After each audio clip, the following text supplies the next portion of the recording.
Sertão de Pernambuco, 14 de julho de 1927. O relógio da igrejinha da Vila de Santa Cruz marcava exatamente 12h15. O sol não apenas brilhava, ele parecia uma bigorna incandescente martelando o crânio de qualquer um que se atrevesse a cruzar a praça principal. Mas naquela tarde, ninguém se movia. O povo estava paralisado, de cabeça baixa, ouvindo o som que vinha do alto. Da sacada de sua mansão de pedra, o homem mais rico daquelas léguas, o coronel Aristides, esbravejava para o vazio com o rosto vermelho de fúria e o suor encharcando o colarinho de linho caro. Ele gritou uma ordem que ecoaria por cada fenda da caatinga: pague. A promessa era clara e brutal: 100 contos de réis. Esse era o valor que o coronel colocou pela cabeça de Virgulino Ferreira da Silva, o Lampião. Para se ter uma ideia, naquela época, com essa quantia você comprava fazendas inteiras, gado a perder de vista, e ainda sobrava para viver como um rei no Recife. O povo ouvia aquilo com um frio na espinha que nem o calor do sertão conseguia aplacar. O medo ali tinha cheiro de poeira e suor azedo.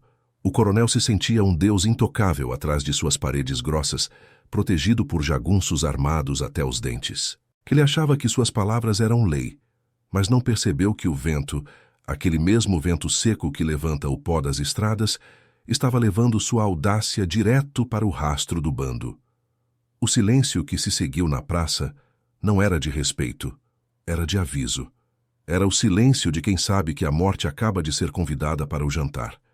Para entender como chegamos a esse momento de loucura, você precisa entender quem era o coronel Aristides e o que estava em jogo naquele tabuleiro de poeira e sangue. No sertão daquela década, a palavra de um coronel era a única constituição que existia. Ele mandava na vida, na morte e no voto. Mas havia uma sombra que não se curvava a ninguém: o fuzil de Lampião. O poder ali não estava guardado nos cofres de ferro das casas grandes, mas na capacidade de impor respeito através do terror ou de uma lealdade forjada na ponta do punhal. Um anúncio de recompensa daquele tamanho era mais que um desafio pessoal. Era uma quebra de um pacto invisível. Entre os donos da terra e os donos da noite, existia um equilíbrio frágil. Quando o dinheiro entrava na jogada de forma tão escancarada, a honra saía de cena e a sobrevivência virava uma questão de quem puxava o gatilho primeiro. O coronel Aristides acreditava que o ouro podia domar o bicho da terra, mas ele esqueceu que Lampião nunca deixou um recibo em aberto. Lampião, nessa história, não era o justiceiro romântico que alguns livros tentam pintar, nem apenas um saqueador comum. Ele era um estrategista frio, um homem que entendia que sua maior arma não era a munição de sua cartucheira, mas a sua reputação. Ele não se sentiu ofendido pelo valor baixo. Ele se sentiu ofendido pela audácia da tentativa de compra. Para Virgulino, ser precificado por um homem que ele considerava um coronel de papel era o insulto supremo. Enquanto isso, Aristides vivia em uma bolha de privilégios. Ele era o sistema coronelista em pessoa, um homem que acreditava que cada ser humano tinha um preço e que ele era o dono do talão de cheques do destino. Mas havia um detalhe, uma ferida secreta que apenas os informantes mais próximos sabiam. O coronel Aristides sequer tinha os 100 contos que prometeu. O anúncio era um blefe político, uma jogada desesperada para ganhar moral com o governo e com as tropas volantes que o pressionavam. Ele apostou uma fortuna que não possuía na esperança de que Lampião nunca aparecesse para cobrar. O problema de blefar no sertão é que a conta sempre chega e geralmente ela é cobrada em espécie. No meio desse fogo cruzado estava o pequeno comerciante local, um homem chamado Seu Damião, que mantinha uma venda na saída da vila. Ele foi o pivô silencioso. Naquela mesma noite, poucas horas após o grito na sacada, Damião viu vultos se aproximarem de sua porta na calada da noite. O brilho dos metais nos chapéus de couro não deixava dúvidas. Ele teve que escolher em segundos, avisar o patrão, a quem devia favores, ou salvar a própria pele. Damião, como qualquer homem que conhece o peso de um fuzil Mauser, escolheu o silêncio. Ele sabia que qualquer escolha errada o levaria direto para a cova antes do amanhecer. A escalada começou de forma sutil, quase artística na sua crueldade. 4 horas depois do anúncio na praça, os primeiros sinais apareceram. Não foram tiros, não foram gritos. Foram os bois.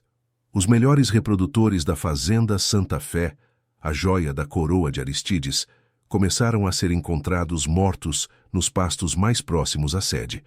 Mas não havia marcas de faca, não havia abate para carne. Cada animal tinha apenas um pequeno furo circular, perfeitamente centralizado na testa, um tiro de precisão, silencioso e cirúrgico. Era um recado claro: nós estamos vendo o que você valoriza. O coronel, ao receber a notícia, sentiu o primeiro tremor nas mãos, mas tentou manter a postura diante de seus homens. É coisa de bicho preguiça, de jagunço vagabundo, ele dizia, enquanto ordenava que todos os portões fossem trancados. À medida que a noite caía sobre o sertão, o silêncio na fazenda tornou-se absoluto. E no sertão, o silêncio total é o pior dos sinais. Nem os cães latiam, nem os grilos cantavam. Era como se a natureza tivesse prendido a respiração. Aristides se trancou em seu escritório, cercado por 12 jagunços de confiança, todos armados com o que havia de melhor.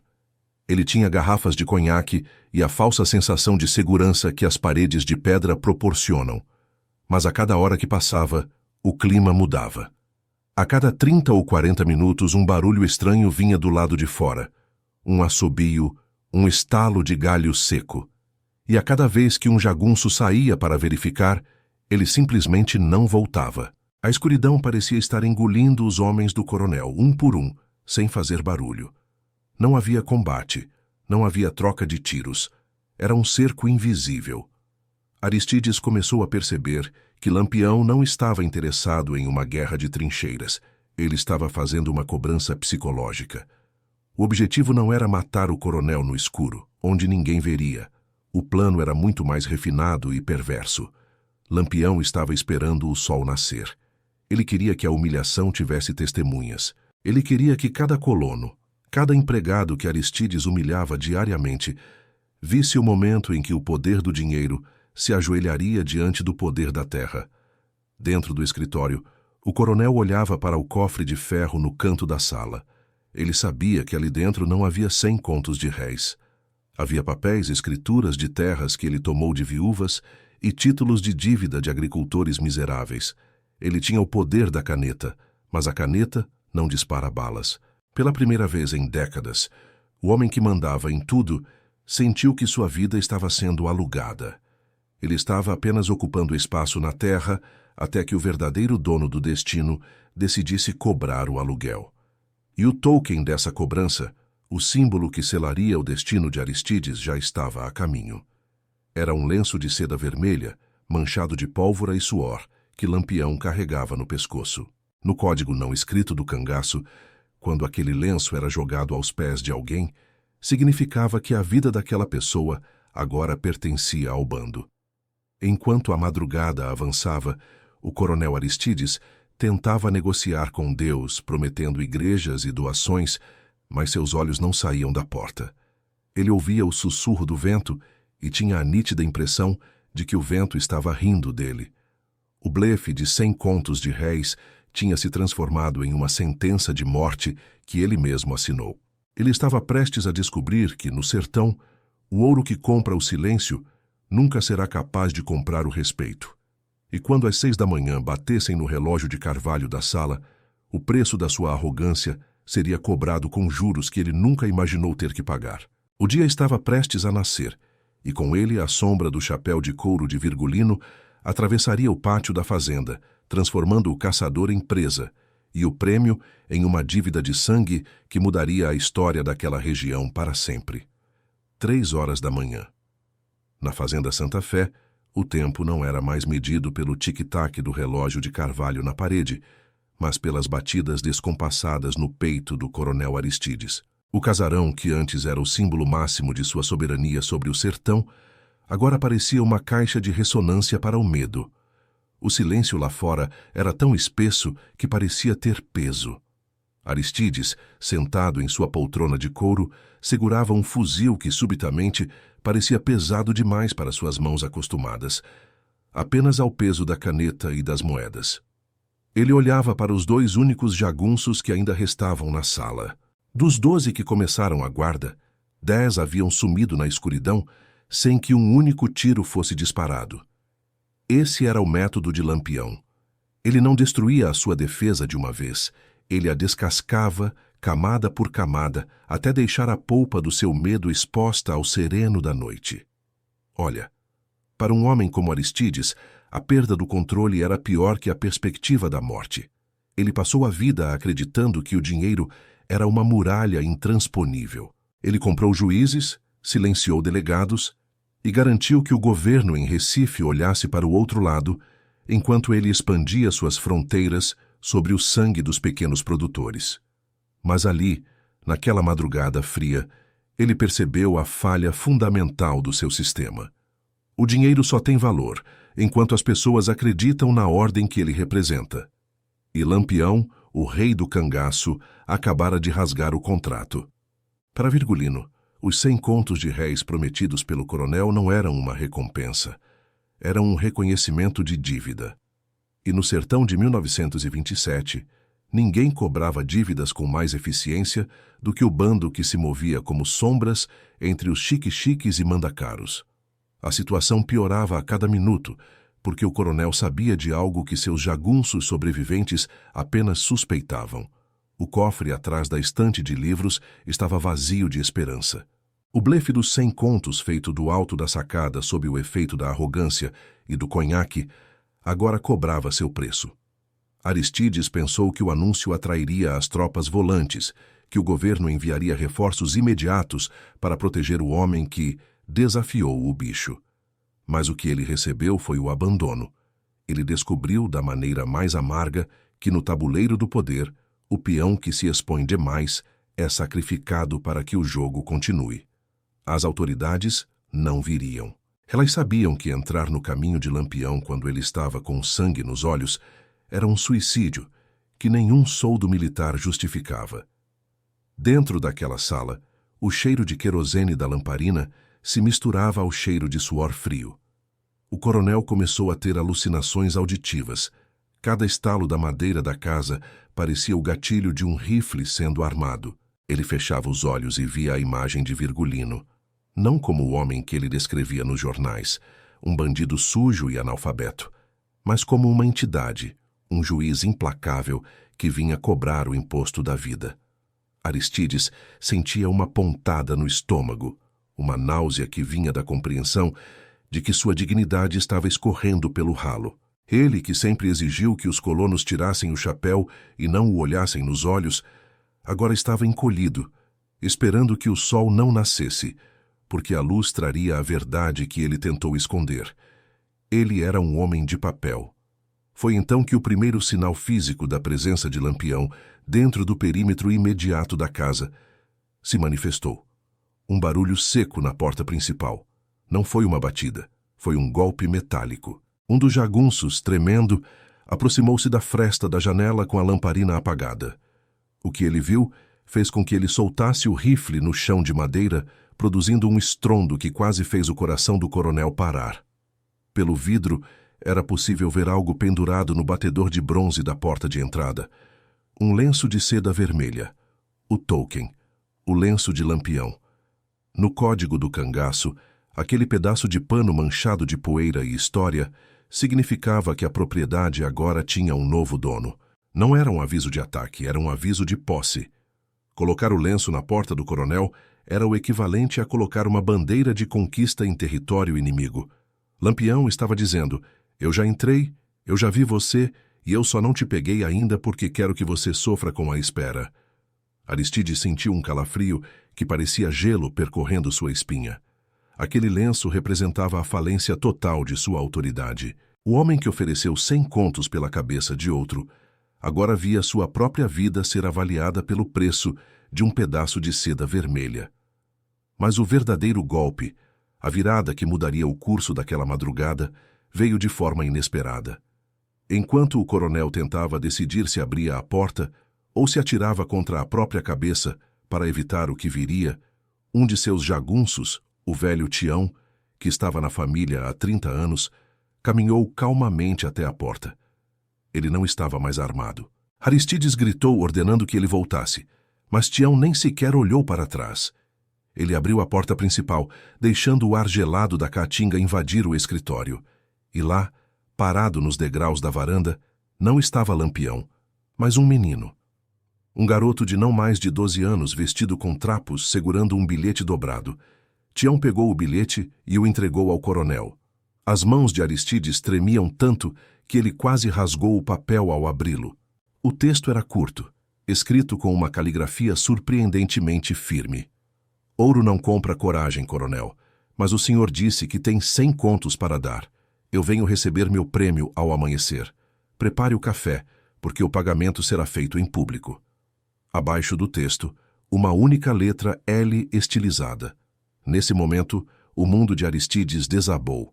O blefe fora descoberto. Lampião não queria apenas o dinheiro. Ele sabia que o dinheiro não existia naquelas proporções dentro da fazenda. Ele queria a humilhação pública. Ele queria que o coronel confessasse, diante de todos os seus subordinados, que sua palavra não valia nada. A dívida que Lampião estava cobrando era a da verdade. A estratégia era cruel e brilhante. Se o coronel não pagasse, ele morreria como um mentiroso. Se ele tentasse fugir, seria caçado como um bicho.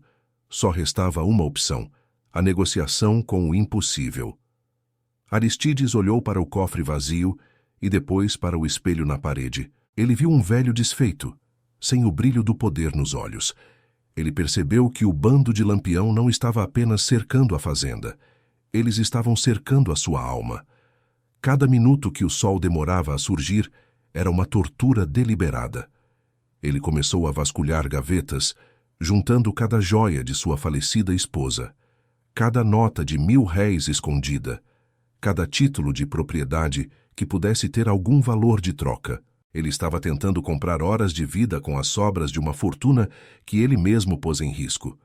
O que ninguém viu, no entanto, foi que enquanto o coronel se desesperava dentro da casa, o bando de Lampião estava sentado a poucos metros da sede, assando carne e conversando em voz baixa, como se estivessem em um piquenique de domingo. Eles não tinham pressa. A pressa era a arma do fraco. O forte domina o tempo. Virgulino sabia que o medo é um ácido que corrói a resistência de dentro para fora. Ele não precisava gastar uma única bala se pudesse fazer o coronel se destruir sozinho. A virada final desta parte acontece quando o sol começa a lamber o horizonte, pintando o céu do sertão com tons de laranja e sangue. Aristides, exausto e à beira de um colapso nervoso, ouviu o som de uma sanfona ao longe. Não era uma música de guerra, era um chachado animado. Era o sinal de que o tribunal estava sendo montado. Lampião não viria como um invasor. Ele viria como o convidado de honra para um banquete de desonra. E o coronel, o homem que se achava o dono do destino, teria que abrir as portas da sua fortaleza e servir o café para o homem que ele mesmo tentou precificar. O silêncio da noite foi substituído pelo burburinho dos empregados da fazenda, que começavam a sair de suas casas de taipa, atraídos pela música e pela presença magnética do bando. A plateia estava pronta. O espetáculo da inversão de poder estava prestes a começar. Aristides, agora vestindo seu melhor terno num último e patético esforço de manter a dignidade, caminhou até a varanda. Suas pernas pesavam toneladas. Ele olhou para o pátio e viu os chapéus de couro surgindo entre a névoa da manhã. O bando de Lampião entrava na fazenda Santa Fé com a naturalidade de quem volta para casa. E na frente de todos, montado em um cavalo escuro, estava o homem que valia 100 contos de réis. Ou melhor, o homem que agora provaria que o coronel não tinha saldo suficiente para garantir a própria existência. A conta chegou, e o recibo seria assinado com a vergonha mais profunda que o sertão já testemunhou. 6h02 da manhã. O sol finalmente rompeu a linha do horizonte, mas não trouxe o calor da esperança para a fazenda Santa Fé. Trouxe apenas a luz necessária para que a humilhação fosse vista em todos os seus detalhes. Pague. Essa era a única palavra que ecoava na mente do coronel Aristides enquanto ele cruzava o pátio, com as pernas pesadas como se estivessem acorrentadas. Ele não estava mais diante de seus colonos como o senhor de terras e vidas. Ele era agora um homem acuado, caminhando para o centro de um tribunal, onde o juiz usava chapéu de couro e portava um punhal de 40 centímetros na cintura. Olha, o que aconteceu naquele pátio não foi um massacre, e foi justamente isso que tornou tudo muito mais terrível para a reputação do coronel. Todo mundo esperava que o bando de Lampião entrasse atirando, incendiando o casarão e passando todos no fio da faca. Mas Virgulino Ferreira tinha um senso de espetáculo muito mais refinado. Ele entrou no pátio sozinho, deixando seu bando, cerca de 30 homens e mulheres armados até os dentes, estrategicamente posicionados nas sombras dos juazeiros e nos muros de pedra. Lampião desmontou de seu cavalo com uma calma insultante. Ele não gritou, não xingou. Ele apenas caminhou até a mesa de jacarandá que o coronel, por ordem prévia, mandou colocar no meio do pátio, coberta com uma toalha de renda. Lampião sentou-se. Ele retirou o chapéu, revelando os óculos redondos que brilhavam sob o sol matinal, e pediu com uma voz mansa que gelava o sangue de quem ouvia: "Coronel, o café está posto, mas antes da primeira xícara, eu gostaria de conferir o meu prêmio." O silêncio que se seguiu foi absoluto. Dava para ouvir o som das cigarras começando a cantar na caatinga ao redor. Os empregados da fazenda, que antes se escondiam, agora estavam todos ali, parados, formando um círculo de testemunhas mudas. Aristides, tremendo tanto que o barulho de suas abotoaduras batendo na mesa podia ser ouvido, colocou sobre a madeira um baú de ferro pequeno, mas pesado. Para você entender a gravidade desse momento, você precisa visualizar a inversão total de poder. O homem que 24 horas antes gritava do alto de sua sacada que a cabeça de Lampião valia 100 contos, agora estava ali, servindo café para o seu suposto troféu. Só que havia um problema, um abismo de verdade que estava prestes a ser revelado. Aristides sabia que dentro daquele baú não havia nem metade da quantia prometida. Ele tinha juntado tudo: as moedas de ouro da família, as joias da esposa, o dinheiro do pagamento dos colonos e cada cédula que conseguiu raspar do fundo de suas gavetas. "Conte", ordenou Lampião sem tocar no baú. "O senhor disse para todo o sertão que minha vida valia 100 contos. Eu quero que o senhor conte, nota por nota, na frente de sua gente. Quero que todos vejam o quanto o senhor é um homem de palavra." E foi aí que o verdadeiro martírio começou. Aristides, com os olhos rasos de água e a voz falha, abriu o baú. Suas mãos, que antes assinavam sentenças de despejo com firmeza, agora mal conseguiam segurar os maços de dinheiro. Ele começou a contar. 1, 2, 5.000 réis, 10.000. A contagem durou quase 1 hora. A cada nota que Aristides depositava sobre a mesa, o seu poder escorria pelos dedos. Ele estava comprando a própria vida com o dinheiro que ele usou para tentar vender a de outro. No meio da contagem, o coronel parou, sem ar. Ele olhou para Lampião e, num sussurro que foi ouvido por todos, confessou: "Capitão, não tem 100 contos aqui. Eu não tenho essa quantia." O silêncio que se seguiu foi o momento mais tenso de toda a história. Os jagunços de Lampião deram um passo à frente, as mãos nos cabos dos fuzis. A plateia de colonos congelou. Lampião, no entanto, deu um gole lento no café. Ele olhou para o baú, depois para o rosto desfeito do coronel e soltou uma frase que selaria a reputação de Aristides para sempre. "Eu sei que não tem, coronel. Eu sabia desde o momento em que o senhor abriu a boca na sacada. O senhor precificou minha vida, mas esqueceu de ver se tinha saldo para garantir a sua. O senhor não é um homem rico. O senhor é apenas um homem que gosta de fazer barulho com o bolso vazio." Em seguida, Lampião levantou-se. Ele não pegou todo o dinheiro. Ele pegou apenas uma parte, o suficiente para cobrir os gastos de viagem do bando e a morte dos bois. Ele deixou o restante sobre a mesa, espalhado pelo vento, e retirou do pescoço o lenço de seda vermelha, o token que marcou aquela noite de terror. Ele jogou o lenço por cima das notas e disse: "Fique com o troco, Aristides. Use para comprar o silêncio dessa gente, se puder. Mas saiba de uma coisa: a partir de hoje, o senhor não manda nem no seu próprio cachorro. O senhor é um homem que deve para o bando, e eu cobro juros em cada sombra que o senhor cruzar. Sem disparar um único tiro, Lampião montou em seu cavalo e sinalizou para o bando. Eles saíram da fazenda da mesma forma que entraram, com a naturalidade de quem é dono do território. Eles deixaram para trás um homem destruído. Nas próximas 72 horas, a notícia correu o sertão como fogo em palha seca. O boato de que o grande coronel Aristides tinha sido obrigado a contar dinheiro para Lampião sob o sol do meio-dia e que ele não tinha a fortuna que ostentava, tirou dele a única coisa que mantinha um coronel de pé, o respeito pelo medo. Em menos de 6 meses, o efeito dominó foi implacável. Sem a aura de invencibilidade, os credores reais de Aristides apareceram. Os processos na justiça, que antes ficavam engavetados, começaram a andar. Os colonos, percebendo que o patrão era de papel, pararam de obedecer. Aristides perdeu a fazenda Santa Fé para as dívidas e terminou seus dias morando de favor em uma casa de fundos no Recife, fugindo de sombras e pulando de susto a cada vez que via um pedaço de pano vermelho em uma vitrine. Ele descobriu que a pior morte no sertão não é a que vem pela bala, mas a que vem pelo riso e pela desonra. A lei do universo naquela terra foi escrita naquela manhã. Nunca coloque preço naquilo que você não tem coragem de cobrar pessoalmente, e nunca tente comprar com ouro o que só se conquista com a verdade.